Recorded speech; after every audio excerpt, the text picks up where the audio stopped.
Hey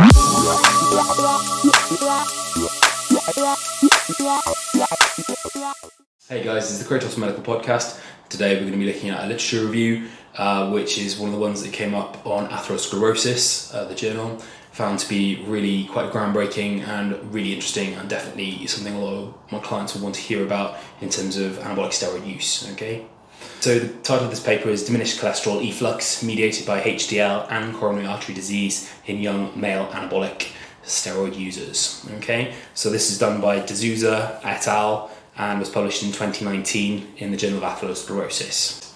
So we know that anabolic steroids reduce HDL, and there's the thought that that process then leads to early heart arteries, which then leads to early cardiac death, sudden adult death. Okay, so we've seen that in a couple of the big names in bodybuilding who have succumbed to early heart attacks.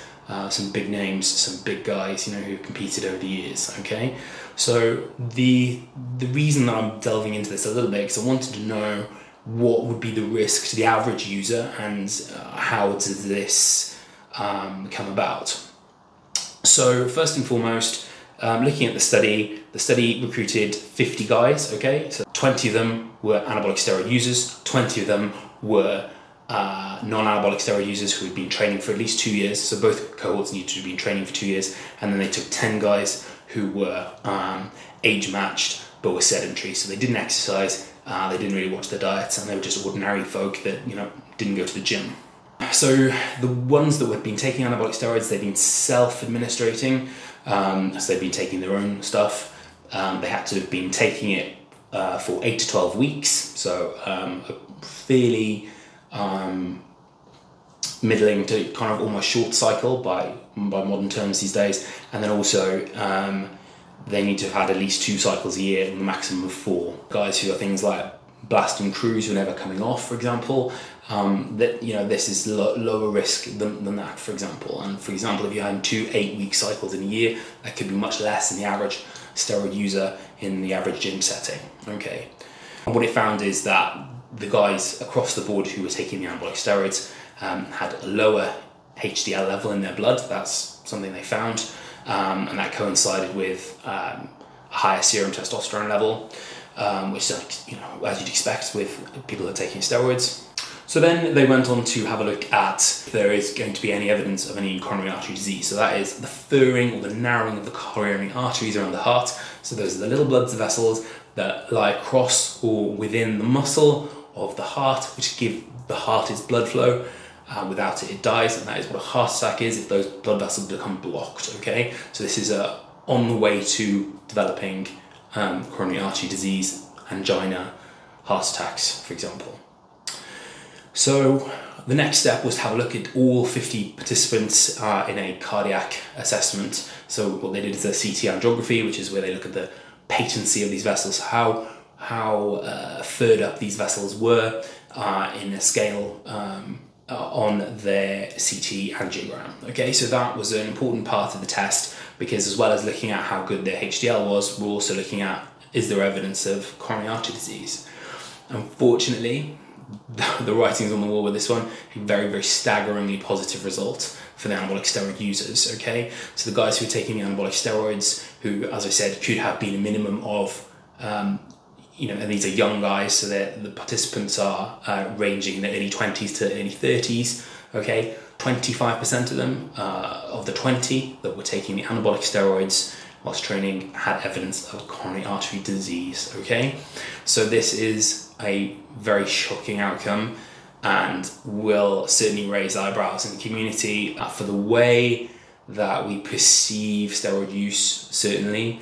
And the way in which we hopefully manage it going forward, and perhaps persuading more people to undergo cessation at an earlier stage of their use. Another thing to note here was that this is a subclinical coronary artery disease, i.e. the patients will be feeling well, they will have no idea that they have a coronary artery disease in the making, and this is very much shadowed by the very unexpected deaths that we see in bodybuilding, who would be largely symptom-free until the moment that they unfortunately drop dead.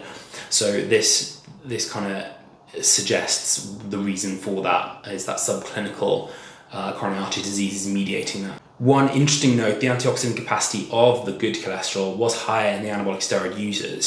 So it suggests that there is a little bit perhaps of a compensating mechanism where the body tries to cope with this. And that may be why we see, there's possibly a genetic link with people who seem to be able to cope better with large volumes of anabolic steroids over many years, as opposed to, for example, the youngest person in this study to have coronary artery disease was 27, whose average length of time using had been, I think, 2 to 3 years. Don't quote me on that. I'm going from memory on that one. However, certainly young ages with early coronary artery disease, which is quite staggering.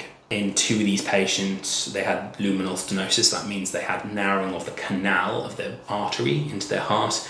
And these patients required stenting, i.e. they required a cardiac intervention in order to help open the blood supply to their heart. Okay, this is a major finding. It's not really possible to get rid of once it's there.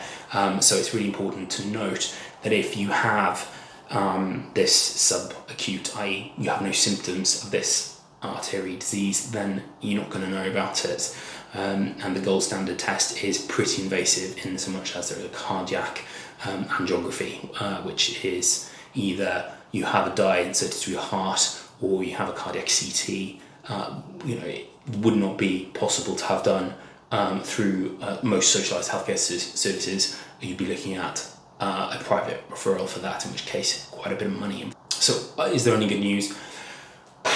Well, yes, in so much as new users who are embarking on a journey to undertake anabolic steroids, they are going to be aware and know that there is going to be potential for early coronary artery disease. So that is backed up by this paper.